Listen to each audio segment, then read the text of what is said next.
Welcome to the listening tube. Hello, thank you for putting your ear to the listening tube. I'm your host, Bob Woodley. On this episode, we'll hear about being burned at the stake, Coxey's Army, and fascism. But first, Not the headlines. a lot of people complain that medical costs are too high, and they probably are. But if it saves your life, how can you put a price on it? Well, you can add up the cost of all the bandages and bags of liquid they pump into you, and the price of the people who do the poking and prodding, plus the price of the people who decipher the poking and prodding. Not to mention the people who ask you what your name and birthday are when you get there, and anytime anybody new walks into the room. There's a price on healthcare, and a very large industry has been built around keeping people alive. However, some of those businesses have been masquerading as non-profit entities, and a recent court decision is being called a warning shot to other medical companies that claim to be non-profit organizations. For the person whose life is saved, the difference may be irrelevant, but to the people who live and where these organizations operate, it often leads to other illnesses, like the kind that are caused by municipalities not having the funds to maintain the schools and other civic responsibilities people expect when they pay their taxes.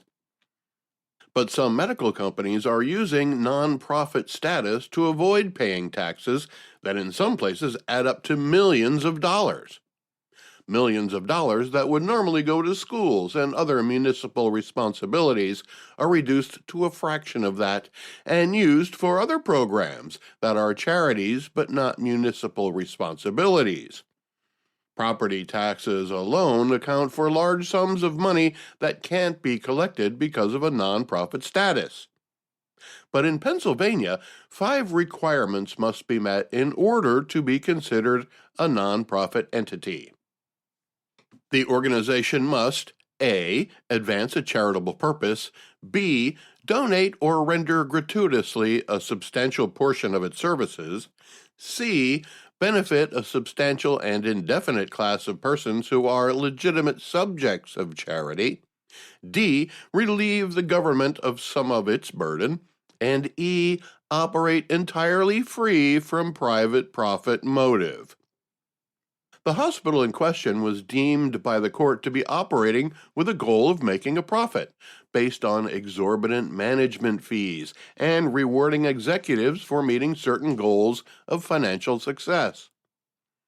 Now, the judge in the case didn't just take it upon herself to charge the hospital with pretending to be a nonprofit. No.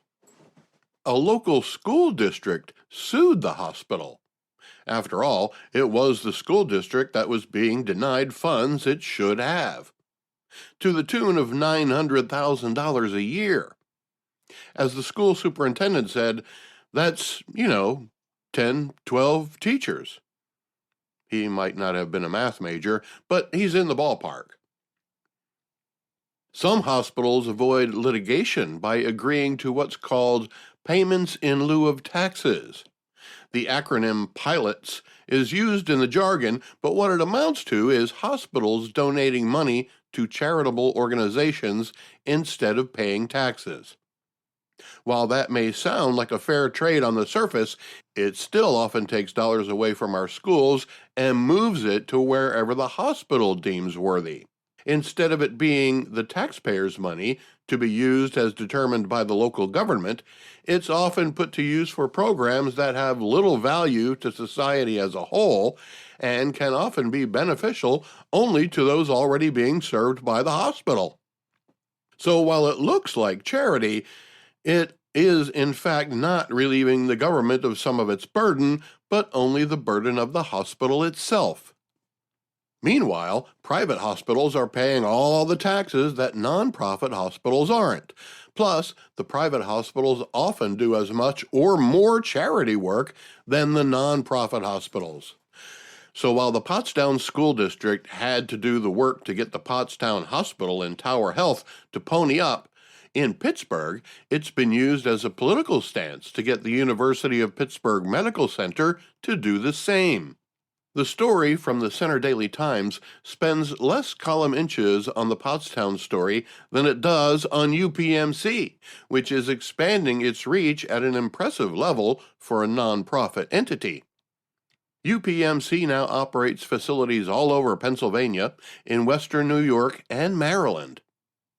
A Lowe Institute report says UPMC saves about $601 million a year by claiming to be a nonprofit and not paying taxes on properties and other taxes regular businesses pay. That's money that's used by local municipalities for quality of life and education purposes on the local level.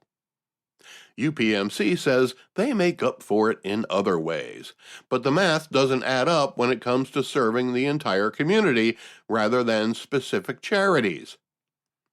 Not that specific charities aren't important, but tax dollars are a different category. And it seems that hospitals across the country are using tax-exempt status to grease the palms of special interest groups instead of paying taxes like a profit-driven company, which, if you make more than you need, you are. Personally, I know this happens because a nonprofit hospital once charged me more than $4,000 for an MRI, while the average price for one in the United States is $1,200. There were only 2 ladies on duty that day, so unless they were making $2,000 an hour each, I'm not sure how a $4,000 charge can be justified by a non-profit hospital group. It's a shame a school district had to take a hospital to court to correct this discrepancy of the tax code. Well, discrepancy may not be the correct word to describe it. This is an outright abuse of tax code by hospital boards and leadership. Unfortunately, the hospitals have the upper hand. Remember, it's they who have the ability to save our lives. If we make them pay taxes like other legitimate companies, they may decide to take that ability elsewhere. In other words, if the hospitals don't get their way, certain politicians or policymakers may not last as long as they might have under other circumstances. Nobody's saying the hospital might let you die out of spite, but they can certainly make your life more painful. The judge in the Pottstown School District case should probably not get sick anytime soon. She may have cost that organization $1 million a year, but if it's operating as a company, then so be it. Should the hospital continue to operate as is, it will benefit the communities in which it operates much more moving forward than it did. The warning shot might not just be for the hospital systems operating as nonprofits, but also for the healthcare system as it is. If the hospitals are required to pay taxes like any other company, they'll threaten us with less research and more lives lost. But what we'll really be losing is the healthcare industry's ability to self-promote on the taxpayer's dime. Healthcare and related research will go on because, after all, it's a profitable business. You can hang your hat on that. There are certain types of healthcare that's not as profitable as it's hoped it will become. That's the medical advice and procedures, both medicinal and surgical, related to gender transitioning. While there are many who think of sex change operations as sinful or otherwise regretful, there are medical professionals ready and willing to help and do the procedures, or as some might see it, the harm, to the patient who is convinced nature got them wrong and want to use science to correct it, or maybe just alter it in some way. For whatever reason, it's a very personal thing, I'm sure. But it doesn't stay very personal when the whole state high school athletics program is thrown into upheaval when a boy decides he's a girl, and another team doesn't think it's fair to play against a team with a boy. So, the state of Vermont has excluded all teams from that school from participating in any Vermont Principals Association sponsored competition. Not just the girls' basketball team, but all teams from the Mid-Vermont Christian School, including boys' teams, have been banned from competing because of the forfeit. The Vermont Principals Association is the governing body that makes the rules, and they said the Mid-Vermont Christian School violated two human rights policies when they refused to play a team with a boy on it. Now, there's no indication that the boy has undergone any types of therapies or surgeries to become a girl. He just identifies as a girl. I'm just going to address the elephant in the room right now and say that this isn't right in a number of ways. First of all, just because a boy thinks he's a girl doesn't mean everybody else has to believe it too. If it looks like a duck and walks like a duck and quacks like a duck, it's a duck. Having a boy on a team that's supposed to be all girls is an unfair advantage for his team. Even if he's not a good basketball player, he's still a boy on a girls' team. And another team didn't think that was fair and refused to play, forfeiting the game. But then the governing body declares that the school violated two human rights policies, one concerning gender identity and a violation of quote, commitment to racial, gender fair, and disability awareness, unquote. So they lump gender fair in with race and disability.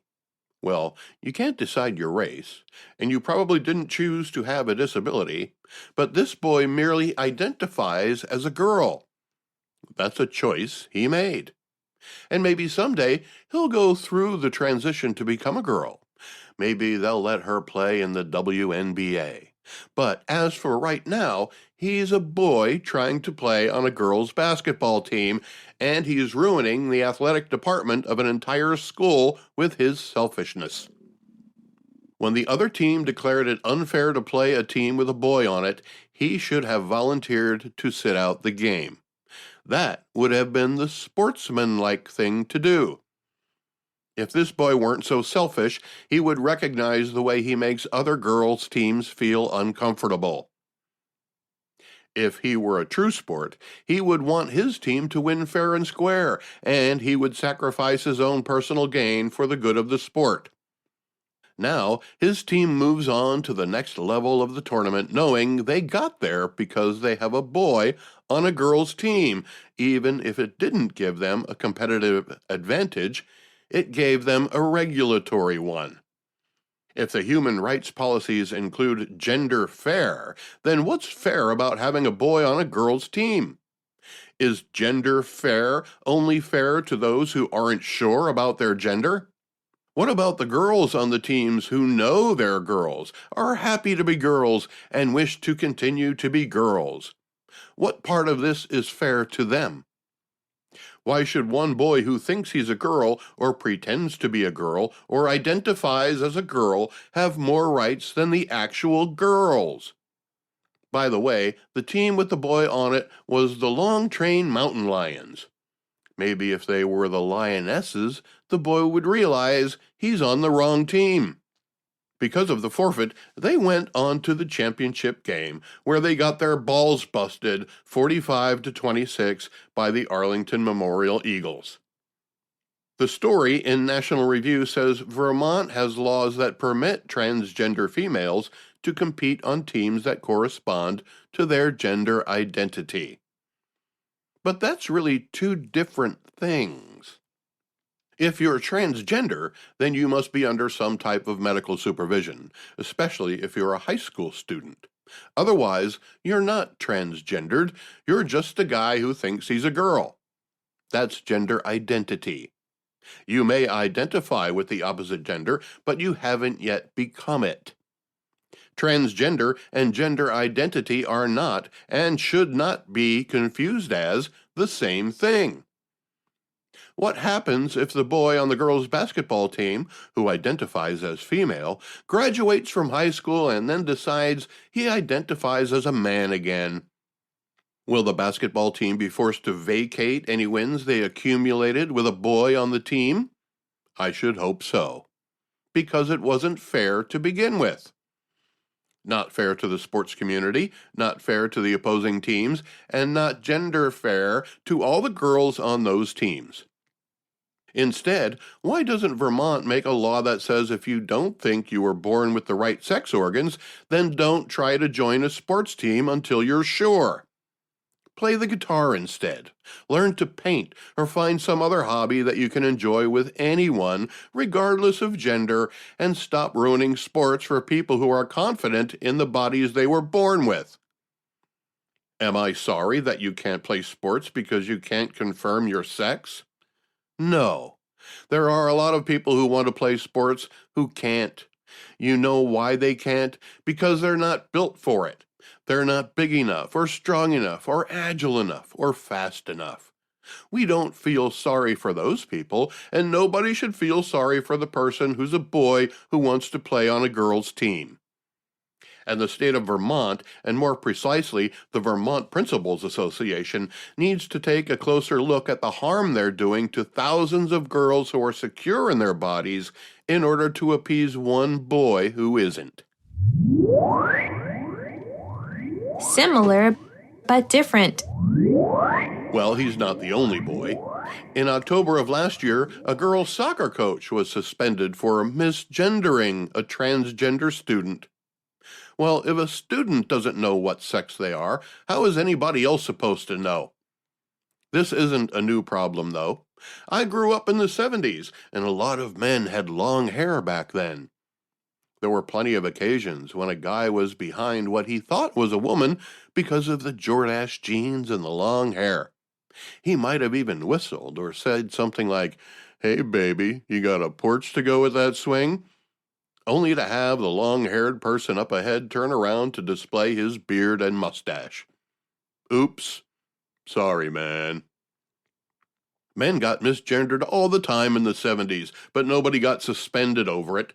In fact, what was more likely to happen was some old-timer shaking his fist at you, telling you to get a haircut. You hippie.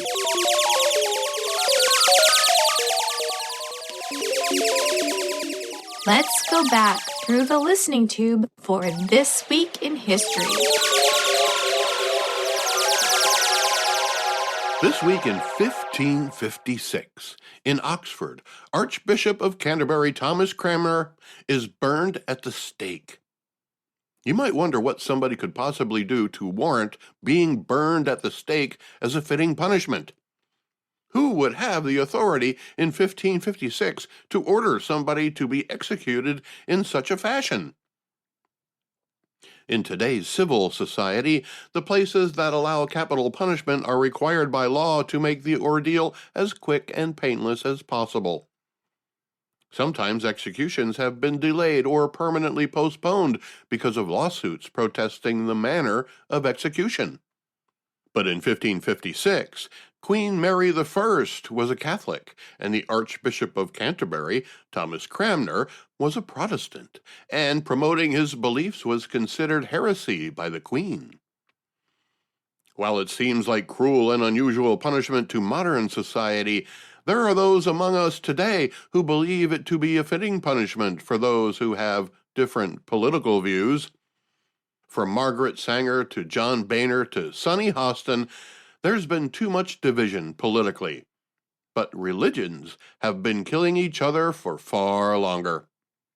Fewer young people are following any religion at all, and I can't blame them. Religion has led to more death and destruction than any political party in the last 500 years. But politics and religion are often combined. Some religions are political systems as well. This week in 1765, the British Parliament passes the Stamp Act and introduces a tax to be levied directly on its American colonies. You see, a war England had with some other country left them a little short on cash, so they came up with this idea that they would tax any paper correspondence in the North American colonies. Just to generate some revenue. Well, the people of the colonies didn't like the idea at all and used violence against the tax collectors to intimidate them into resigning, according to History.com. The Stamp Act was repealed the following year, but the legislation included a declaratory act that said the British could make any law in the colonies it wanted. Later that week, also in 1765, the Kingdom of Great Britain passes the Quartering Act that requires the 13 colonies to house British troops. That meant that any British troop who came to your door was allowed to stay there. So we won't tax your documents, but you'll have to let British soldiers live in your house. Needless to say, most 18th century homes didn't have guest rooms, so letting British soldiers stay with you just might be an inconvenience. On the other hand, I've been a member of the military stationed in faraway places. There were several times when I was welcomed into the home of a local. Now that I look back on it, it was always a woman who allowed me to spend the night at her domicile, while there was no mandate to do so. Maybe American troops are more polite than British troops. We didn't need a law to get quartered in a local domicile. Thank goodness for the women of Guam and West Berlin for allowing me to stay with you when there was no law requiring you to do so. Your hospitality is in stark contrast to the colonists who had issue with providing space for British troops of 1765. In fact, the British troops were so unwelcome that 10 years later, in 1775, Patrick Henry delivers his speech that included the phrase, "Give me liberty or give me death," at St. John's Church in Richmond, Virginia. It's not long, so please allow me to recite it for you here. Gentlemen may cry, "Peace, peace," but there is no peace. The war is actually begun. The next gale that sweeps from the north will bring to our ears the clash of resounding arms. Our brethren are already in the field. Why stand we here idle? Is life so dear or peace so sweet as to be purchased at the price of chains and slavery? Forbid it, Almighty God. I know not what course others may take, but as for me, give me liberty or give me death. It seems like a lot of people today are happy with the government controlling their lives and paying them for the privilege to do so through social programs that keep track of your life in a way that would impress the data collectors in China. Certain parts of the government want you to be dependent upon them. Patrick Henry's plea has been forgotten by a large part of our society. You've relinquished liberty for security, which means you have neither. Patrick Henry would rather die than live like those of us who rely on the government for our sustenance, for our survival. Liberty means different things to different people, but when you're trapped in a program run by the government, you don't have it, regardless of your definition. This week in 1857, Elisha Otis's first elevator is installed at 488 Broadway in New York City. He's also the first guy to look a woman straight in the eye and ask, "Going down?" In 1863, the SS Georgiana, said to have been the most powerful Confederate cruiser, is destroyed on her maiden voyage with cargo of munitions, medicines, and merchandise then valued at over $1 million. I wonder how much that would be worth in the 1960s, when $1 million was a lot. I'll have the answer for you in just a bit. This week in 1894, Coxey's Army, the first significant American protest march, departs Massillon, Ohio, for Washington, D.C. It's mostly known because it was the only one of several similar marches to actually reach the nation's capital. It was all for an effort to get the government to put more money into circulation and to use the money to build more roads. Jacob Coxey and some of his followers were arrested for trespassing on the lawn of the Capitol, and his effort had no real impact on public opinion nor government policy. But because it was the first of its kind, we remember and revere the occasion by giving it a military nickname like Coxey's Army. Unlike actual armies, it grew in numbers as it got closer to its target. It began with about 100 men in Ohio and grew to about 500 by the time it got to Washington, D.C. If it were a battle of attrition, Coxey would have won. This week in 1913, over 360 are killed and 20,000 homes destroyed in the Great Dayton Flood in Dayton, Ohio. A series of storms had already soaked the ground when nearly a foot of rain fell in a 3-day period. According to Wikipedia, 90% of it was runoff, and the Great Miami River overflowed, levees failed, and downtown Dayton was filled with up to 20 feet of water. The storms that caused the Great Flood in Dayton affected other states too, including Indiana, Kentucky, New York, and Pennsylvania. Climate change, said nobody. This week in 1915, Pluto is photographed for the first time, but is not recognized as a planet. It's not recognized as a planet now either, but back in 1915, they just didn't know what it was they were looking at. Pluto is so far away from the Sun that it still hasn't made an orbit around it since it was discovered, and it won't for another 175 years. Talk about a slacker. Anyway, Pluto's not even considered a planet anymore, even though it has an orbit around the Sun, just like Earth does. But it is rather small, so the powers that be relieved Pluto of planet status and now consider it a minor or dwarf planet, whichever is more politically correct. This week in 1916, Albert Einstein publishes his general theory of relativity. The general theory of relativity is different from the special theory of relativity. I'm going to look that up. He's going to look it up. He's really going to do it. I want the truth. You can't handle the truth. His special relativity theory came out over a decade earlier, and you're probably familiar with it. E equals mc squared. It shows that matter and energy are interchangeable, and that more mass equals more energy. The general theory of relativity took another decade of work and is much more complicated than the celebrated special theory. General relativity explains the curvature of space and time as affected by mass. Speaking of warping time, it was this week in 1918 that the U.S. Congress establishes time zones and approves daylight savings time.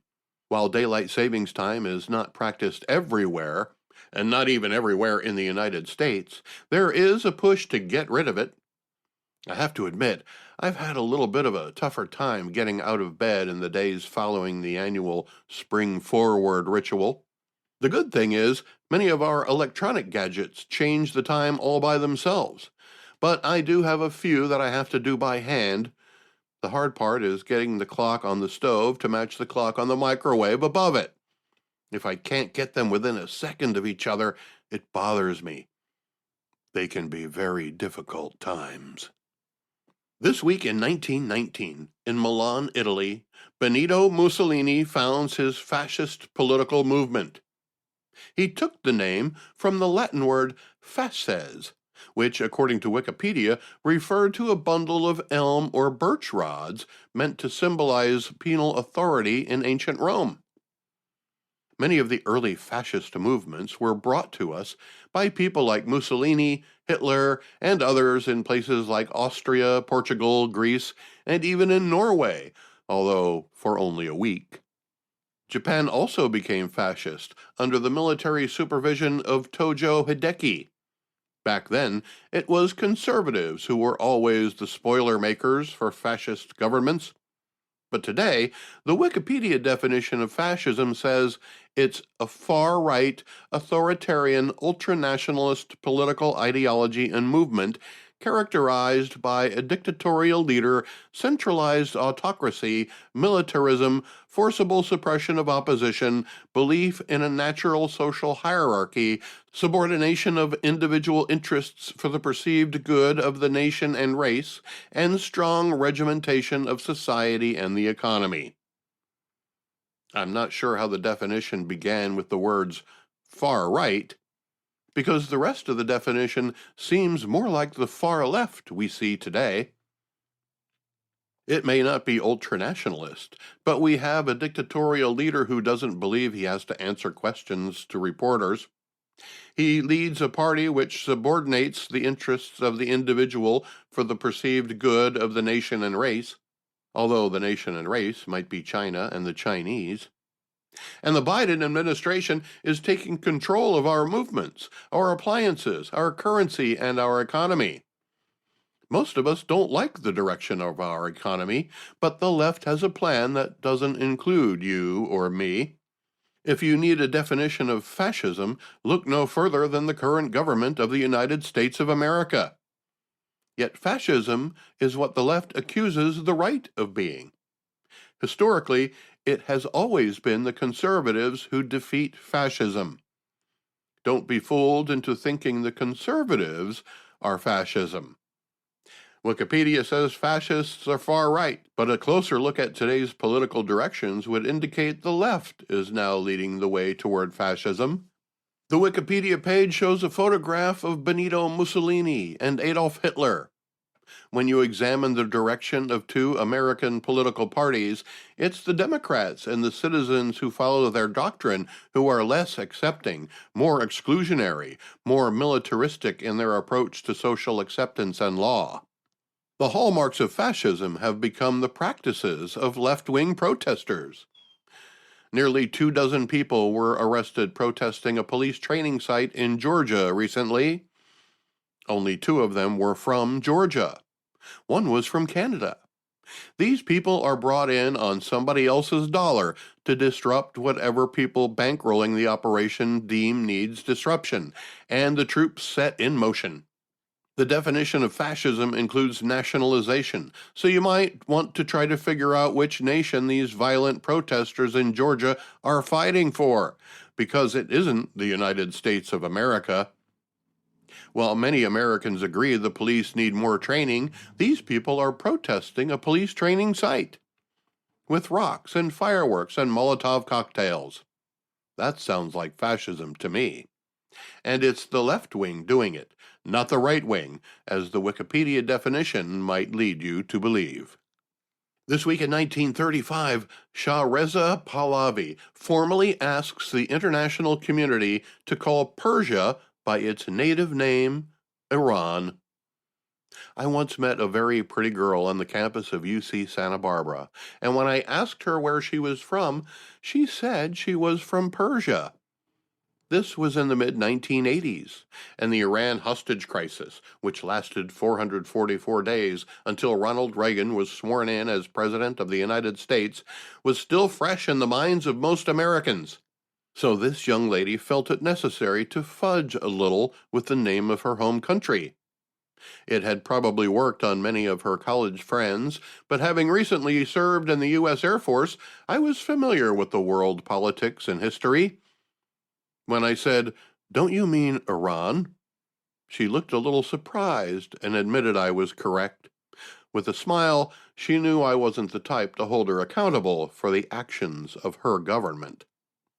This week in 1965, the wreck of the SS Georgiana, valued at over $50 million and said to have been the most powerful Confederate cruiser, is discovered by then teenage diver and pioneer underwater archaeologist E. Lee Spence, exactly 102 years after its destruction. So that answers the question from earlier in the program. When the ship sunk, her cargo was worth $1 million.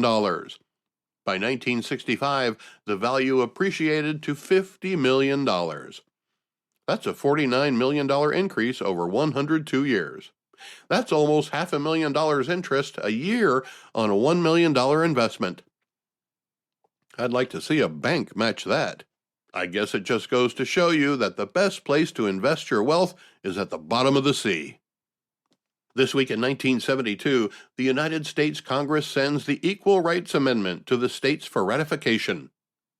Originally written in 1923, it finally was sent after being introduced again in 1971. States had until 1979 to ratify it, but not enough did to make it an amendment. The deadline was extended to 1982, but still didn't get enough states to support it. Believe it or not, there were a lot of women who didn't want the Equal Rights Amendment passed for various reasons. But the amendment got new life after 2010, and Nevada, Illinois, and Virginia all ratified it. But because of the deadline, and other states that had previously ratified the amendment but then backed out, there hasn't yet been an Equal Rights Amendment added to the U.S. Constitution. And this week in 1989, the Exxon Valdez spilled oil in Prince William Sound in Alaska. 240,000 barrels of petroleum after the ship ran aground. It was certainly an environmental disaster. Wildlife was badly affected, and a lot of it were killed off by the toxic liquid. Coverage of the accident brought the pollution into our homes, on the television, and changed a lot of minds about the importance of conservation and the effects of industry on environment.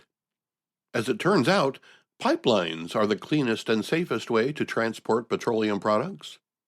While President Biden ended the Keystone Pipeline on his first day in office, the Biden administration has surprisingly given the green light to oil drilling in northern Alaska. His promise to the progressive wing of his party that there would be no more drilling for oil on federal lands has them up in arms, while several lawsuits have already been filed to stop the move.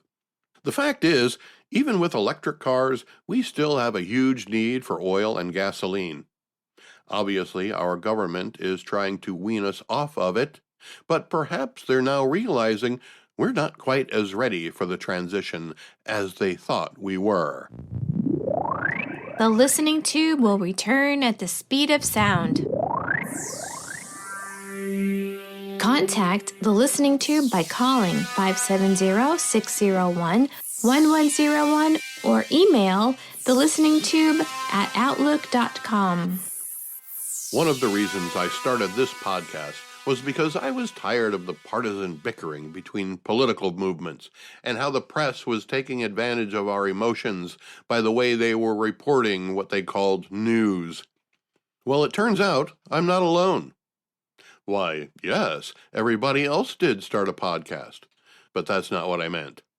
A story in The Hill says an organization named Starts With Us commissioned a survey that showed 87% of Americans are tired of partisan politics.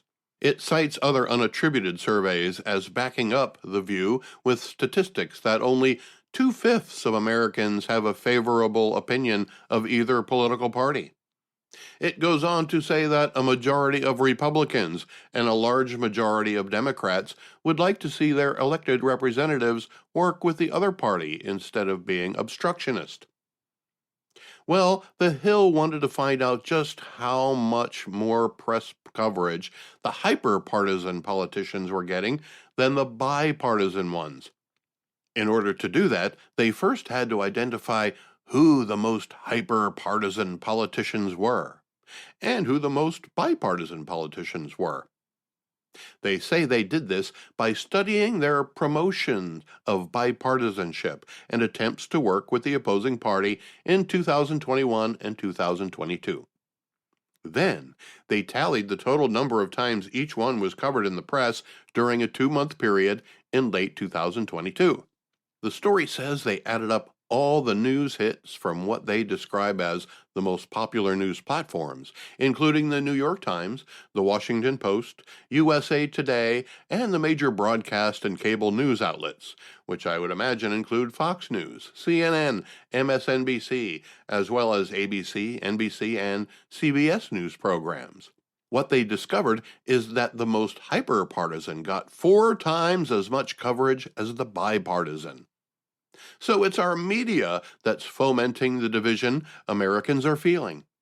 And The Hill has exposed it with their article, right?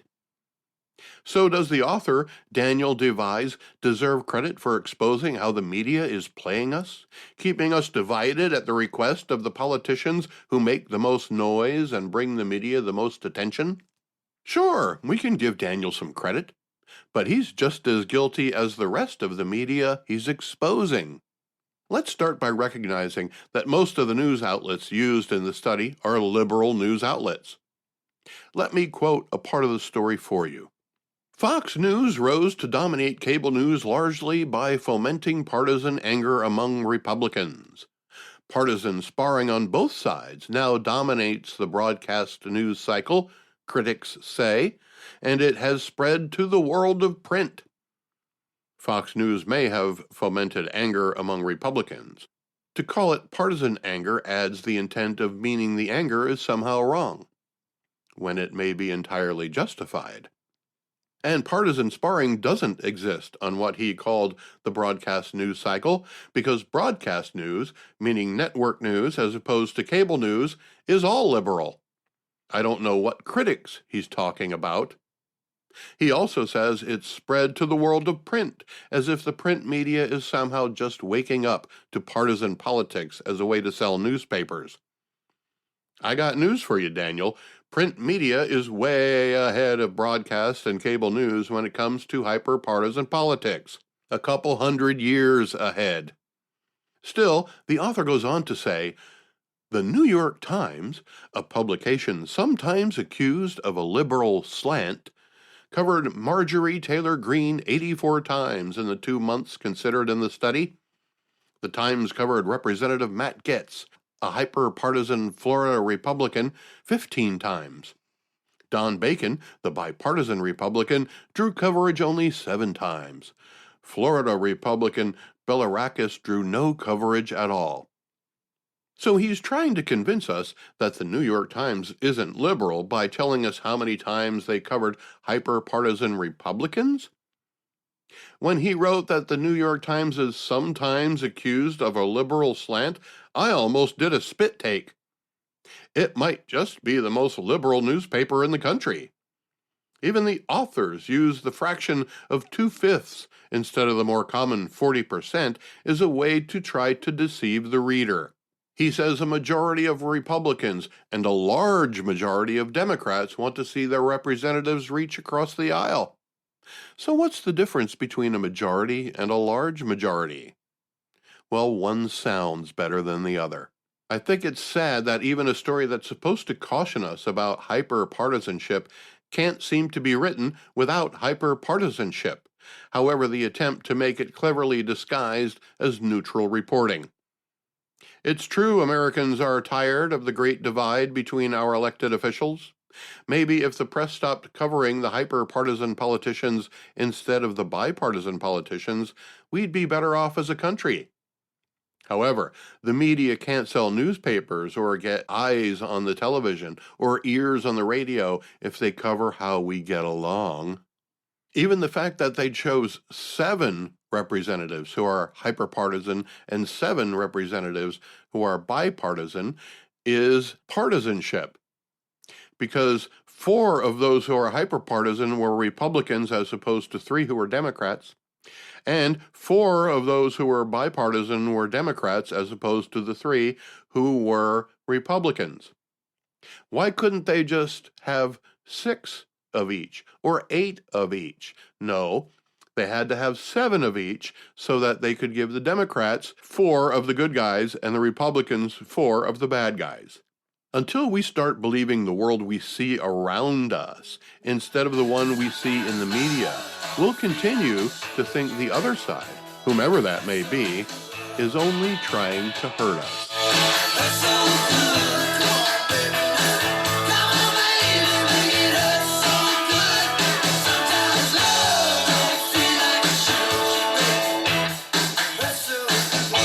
The Listening Tube is written and produced by yours truly.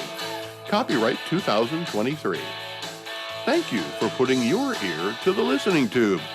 I'm your host, Bob Woodley, for Thou ad Infinitum.